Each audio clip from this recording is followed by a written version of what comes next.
What's good, guys? It's your boy CS. I'm going to do a market update today to see where we are. So, of course, we'll start with the big granddaddy, Bitcoin, higher time frame, looking good on the weekly.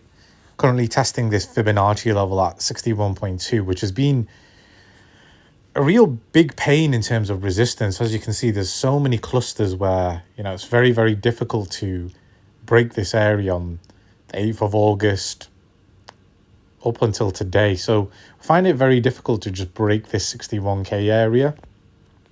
If I go onto the wedge pattern, I'll just get rid of this one now. We've actually broken out of that wedge pattern, which I had drawn, a week ago, as I saw it was forming. And I'm not saying we necessarily need to come back and retest it, although I do usually like retests on the outer boundary. But this weekly one, as I've always said to you, that dates back to 2022. It would be good just to see a nice little retest around here. And then we send. It's just confirmation, really.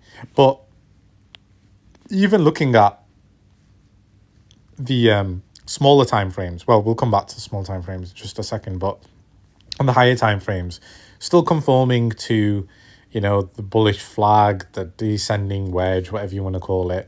We're currently in the middle zone right now, and it's quite a pivotal time for Bitcoin to make a move. Horizontal resistance, again, same at the fib level. This is the bit where we're having a lot of trouble. And so,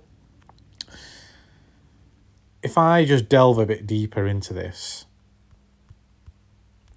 we can see that actually, if I go into my scrap pad Bitcoin chart, there was a inverse head and shoulders pattern, which I did mention, which would actually take us around 60, I think it would be around 64, 65 when I last measured it. So it would take us up here.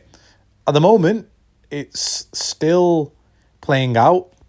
These things don't need to necessarily occur straight away, but an impulse move up for Bitcoin would be very, very bullish. And if we look at the higher time frames on the EMA, we've now bounced off that EMA earlier this week and have gone and tested it again. On the daily, we've literally hit the 50 EMA. Let me go back onto another chart. That's a bit more cleaner. There we go. So we've hit the 50 EMA and bounced off it. And I think today the most pertinent thing that we need from Bitcoin is closing above this red 20 EMA. This cluster is always going to be the hardest bit. But once we get above it, then we're game on. That's it, game on, because we'll have the weekly 20 EMA recovered.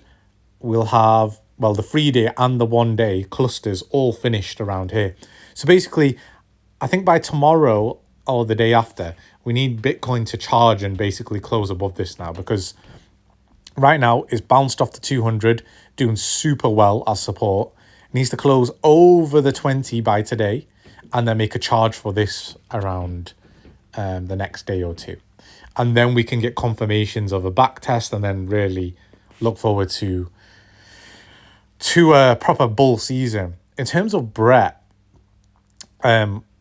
we broke out of that descending channel, which was here.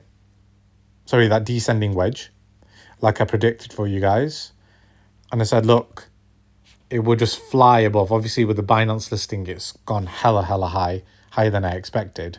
But one thing I want you guys to note is, if you can ignore all the horizontal lines, but concentrate on this white line and this white line, this is a massive descending wedge. And actually, not to sound bearish, but I've not talked about any of the bearish scenarios, but this has bounced right off that to a T. And see those arrows here? It's bounced off there. It's bounced off there. And the wedge started at the top there. And as you can see, we found support here numerous times. And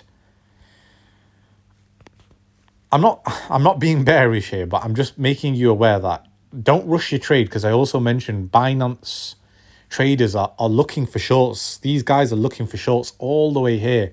We didn't clear the 0.984 region just yet. And so even if we look at the EMAs are all the way down here. We might not see a retest for a little while. We might go down lower. I'm not saying we will. I'm saying that that's a potential to watch out for if you are looking for an entry. 0.085, 0.085, yeah, looks like the region. And even the daily, we got a rejection of 1-2 levels. Now, if Brett can stay above, fantastic. If it can't, then ultimately I think we're waiting on Bitcoin to make its move. But for now, just keep an eye on it. This has retraced heavily, so it is just something to watch for. As far as other charts are concerned, like Casper's kind of going sideways. It's not really done a lot. It's staying within this region right now. Everything really depends on Bitcoin, to be honest. And the same with Ponky. Ponky is also in this wedge pattern, and it's actually bounced off it, as you can see here, this smaller wedge pattern. If I take the EMAs off, you'll see there. So could we potentially be going down lower? I mean, I've not talked about any of this. I'm very much bullish, but that would be the case, that we come back down even lower. And it's just something you have to be prepared for as well. These are markets. Markets can happen and change things at the slightest drastic measure. In terms of the USDT top dominance, currently hit the 5.62% level. And again, this just inversely correlates with Bitcoin. This is a bit of a tricky one, because if it comes down like how we want it to come down, then we'll wait basically for alt season to occur, because this might be the start of alt season. And usually around August, September, October time is the perfect accumulation range. But I think we also just need to have our blinkers up to make sure that Bitcoin is doing its job. Because if Bitcoin isn't doing its job, we could see further downside movement down here. And it still doesn't invalidate the local inverse head and shoulders. We could get another right shoulder that comes here, right? And then we could take off. But for now, as I said to you, I was bullish for a while we were down here anyway. I have been very much bullish. But I do want to see what happens over the next couple of 4-hourly candles, because at the moment, Bitcoin is getting a bit of a rejection. Brett's getting a bit of a rejection. It just wouldn't be wise to make any entries just yet, because this could be a bit of a fake out. Also on the wave patterns, the daily's already gone up a bit, so it is slightly clipping upwards, which is good, but it may clip back down. We don't know where that is right now. I also did, it's a bit difficult, sorry guys, but basically this is a divergence pattern. And ultimately, if on the weekly we break through here, we're now in a massive bullish trend. We need to break that pattern. But what can happen is we could potentially bounce and then come back down here and then go back up. So something like that. And then maybe come back down one more time and then blow through. I don't know for sure, but I'm just letting you know that these are possibilities as to what may happen. Yeah, there's the curl up. On the 12-hourly, curling up, looks good. Wave patterns are going up. 4-hourly doesn't look too good. 2-hourly, wave patterns just formed. Hopefully this isn't a divergence. If it is, then we are going back down as it's showing now. Same on the 1-hourly, it's a bit overcooked on the RSI.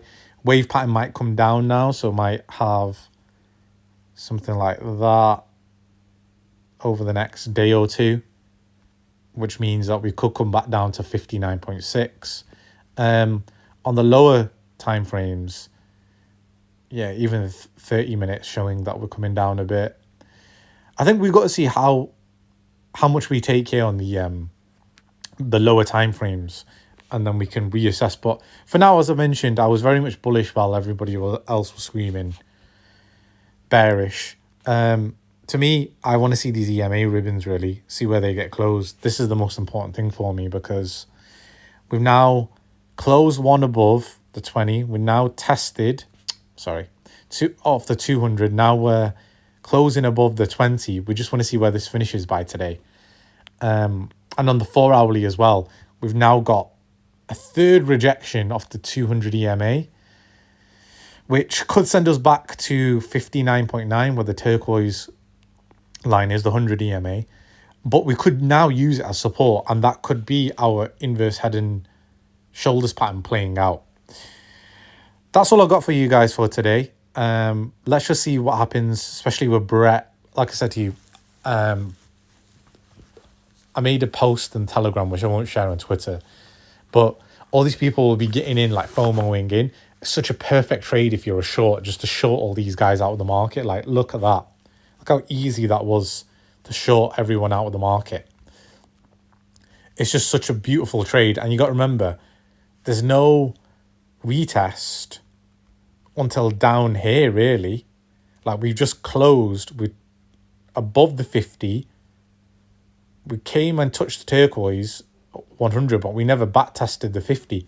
So we may come back down here, I don't know for sure. And also, if you look at the 1 hourly, the 1 hourly is down here as well. That would, though, confirm the trend change if we do come back here and retest it. So just some things for you to be aware of. And yes, that's all I've got for you guys at the moment. I will catch you in the